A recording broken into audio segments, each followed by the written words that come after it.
Hello friends, क्या आप अभी गुजरात बोर्ड के 12th स्टैंडर्ड में हैं और मार्च 26 के अंदर एग्जाम अपियर करने वाले हैं? तो ये वीडियो आपके लिए बहुत होने वाला है इम्पोर्टेंट। क्यों? क्योंकि जो इकोनॉमिक्स जो चैप्टर है, इकोनॉमिक्स का जो सब्जेक्ट्स है आपका, उसमें एक नया चैप्टर ऐड हुआ है, चैप्टर नंबर 12, जिसके कारण मार्क्स की हो गई है रीशफलिंग। मतलब जो पुराने जो पैटर्न थे, जो पुराने मार्क्स एलोकेशन थे चैप्टर वाइज, वो हो चुके हैं रीएलोकेट। तो क्या कौन से चैप्टर्स के अंदर से मार्क्स कम करके चैप्टर नंबर 12 के अंदर मार्क्स बढ़ाए हैं, वो सारी जो वीडियोस हैं, वो सारी जो जानकारी है, वो मैं आपको देने वाला हूं। तो ये वीडियो को ध्यान से देखना, क्योंकि आपके लिए बहुत ज्यादा इंपॉर्टेंट रहने वाला है। तो क्या चेंजेस हुए हैं, कौन से मार्क्स अलोकेट हुए कौन से चैप्टर में से चैप्टर नंबर 12 के अंदर, वो सब कुछ हम देखेंगे। उसके साथ साथ हम ये भी देखेंगे कि आपका मार्क्स का रीएलोकेशन क्या होगा, पुराने मार्क्स क्या है और अभी चैप्टर वाइज नए मार्क्स क्या हैं, जो आपको मदद करेगा चैप्टर के रिवीजन के अंदर। तो शुरू करते हैं हमारा आज का ये वीडियो। तो चलो बेटा, हम देखते हैं ये वीडियो जिसके अंदर कौन कौन सा रीअलोकेशन हुआ है। तो देखो, यहाँ पे यहाँ पे गुजरात बोर्ड के द्वारा 2025-26 अर्थशास्त्र मतलब हमारे इकोनॉमिक्स, उसमें चेंजेस आए। तो देख बेटा, यहाँ पे सबसे पहले मैं आपको ये बता दूं कि चेंजेस क्या है। ये हमारी ओल्ड पैटर्न है और ये हमारी न्यू पैटर्न है, मतलब अभी की लेटेस्ट पैटर्न है। तो ओल्ड पैटर्न के अंदर चैप्टर नंबर 1 जिसका वेटेज था 8 नंबर का, वो अब 1 नंबर कम हो चुका है और वो कितने का हो चुका है, 7 नंबर का। Chapter number 2 indicator of growth and development, वो पहले आता था 10 नंबर का, जो अब आएगा सिर्फ 9 नंबर का, मतलब इसमें भी 1 नंबर रिडक्शन है। फिर चैप्टर नंबर 8 एग्रीकल्चर, जो पहले आता था 10 नंबर का, वो होगा 9 नंबर का, यहां से भी 1 नंबर आपका कम हो चुका है। फिर चैप्टर नंबर 9 फॉरेन ट्रेड, ये पहले आता था 8 नंबर का, अब जो आएगा 7 नंबर का, इसमें भी क्या हो गया, 1 नंबर का रिडक्शन हो चुका है। तो अगर आप ओवरऑल देखोगे तो 1 2 3 4 आपका 4 नंबर रिड्यूस हो चुका है। तो ये 4 नंबर कहाँ गया है, ये 4 नंबर गया है आपके चैप्टर नंबर 12 के अंदर। चैप्टर नंबर 12 क्या है, natural agro forestry and crop protection, इसमें आपका 4 नंबर बढ़ गया। अगर आप ओवरऑल देखोगे ना कि चैप्टर नंबर 12 कितने मार्क्स का है, तो टोटल है 6 नंबर का। टोटल कितने का, 6। लेकिन अगर कंपलसरी देखोगे तो कंपलसरी कितने नंबर का है, 4 नंबर का। इसका मतलब अगर आप भूल से भी अगर भूल करते हो चैप्टर नंबर 12 को स्किप करने की, छोड़ने की, तो आपका मिनिमम 4 नंबर का लॉस तो होने ही वाला है। ओके, ये था ओवरऑल के अंदर। अब इसके अंदर कुछ और दूसरी इंफॉर्मेशन भी मैं आपको देने वाला हूँ। कौन सी? कि ये जो चैप्टर है हमारा एग्रीकल्चर ट्रेड, एग्रीकल्चर का ट्रेड का अब वेटेज सबसे कम है, 7 नंबर का। सबसे ज्यादा वेटेज कौन से चैप्टर का है, तो वो रहेगा पुअर्टी, वो रहेगा हमारा चैप्टर नंबर पुअर्टी, मतलब बेरोजगारी, सॉरी पुअर्टी गरीबी, फिर अनएम्प्लॉयमेंट एंड पॉपुलेशन। उसके अलावा चैप्टर नंबर 11 इमर्जिंग इश्यूज। तो हमारे ये जो चार जो चैप्टर है वो बहुत ज्यादा इंपॉर्टेंट रहने वाले हैं, जिसका वेट होने वाला है 10-10 नंबर का। अच्छा सर, इसमें एक और चीज समझना, टोटल जो है आपका जनरल विकल्प के साथ, मतलब इंक्लूडिंग ऑप्शन के साथ, आपका जो पेपर रहेगा 127 का, लेकिन आपको करना है 100 नंबर का पेपर।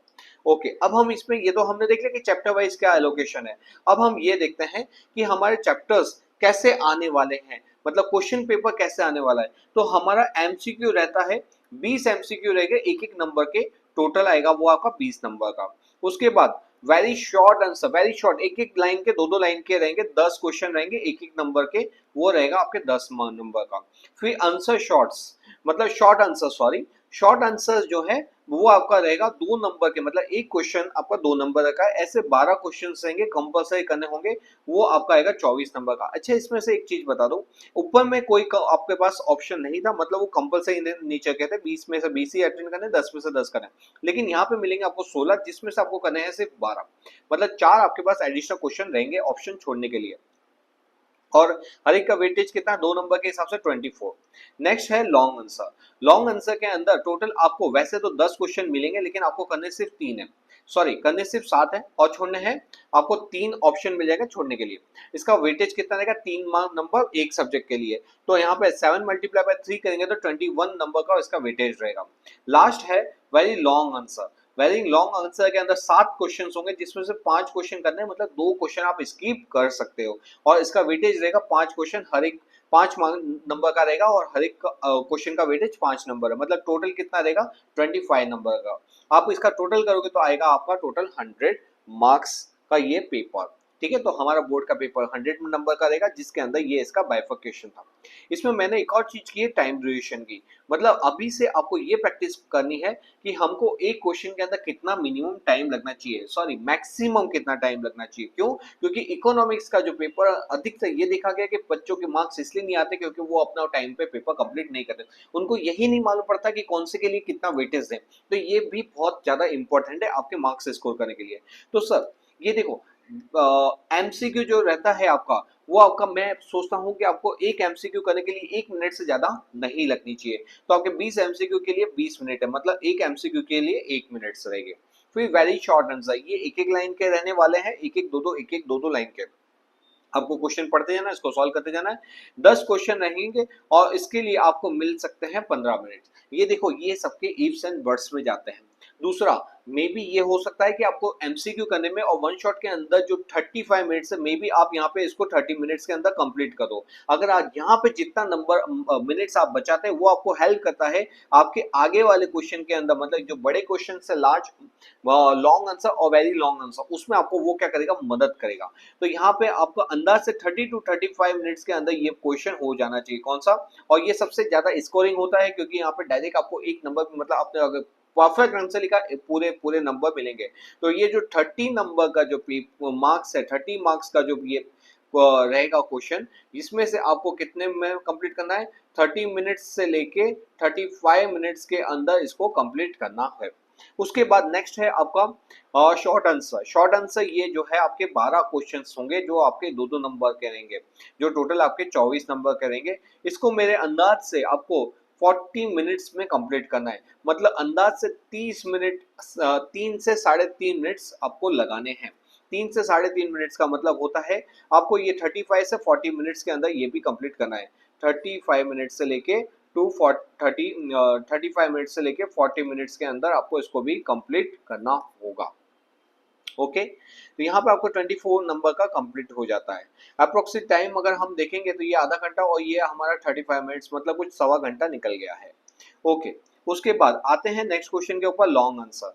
लॉन्ग आंसर जो रहेंगे आपके 7 क्वेश्चन आपको कंपलसरी करने हैं, जो 3 नंबर का वेटेज है, जिसका टोटल नंबर वेटेज रहेगा 21 मिनट्स, 21 मार्क्स। क्योंकि ये 24 नंबर का था, ये 24 नंबर का था, हमने यहाँ पे 40 मिनट दिए थे।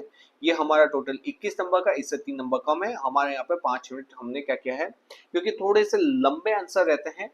और नंबर ऑफ संख्या क्या है, नंबर ऑफ संख्या यहाँ पे नंबर ऑफ वेटेज इसका 3 है, इसलिए मैंने इसको दिया हुआ है 45 मिनट्स। मतलब इसको भी ले सकते हैं कि अंदाज से आपको 40 मिनट्स के अंदर इसको सॉल्व करना है।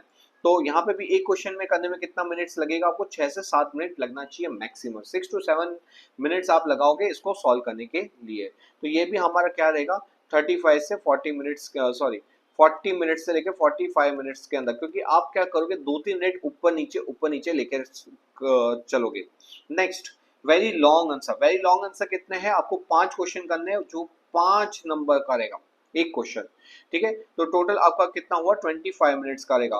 वे वैसे अगर आप देखोगे तो इसका इसका वेटेज 24 नंबर है। देख बेटा, यहाँ पे जब 24 नंबर था उसको मैंने दिया था 40 नंबर, 40 मार्क्स।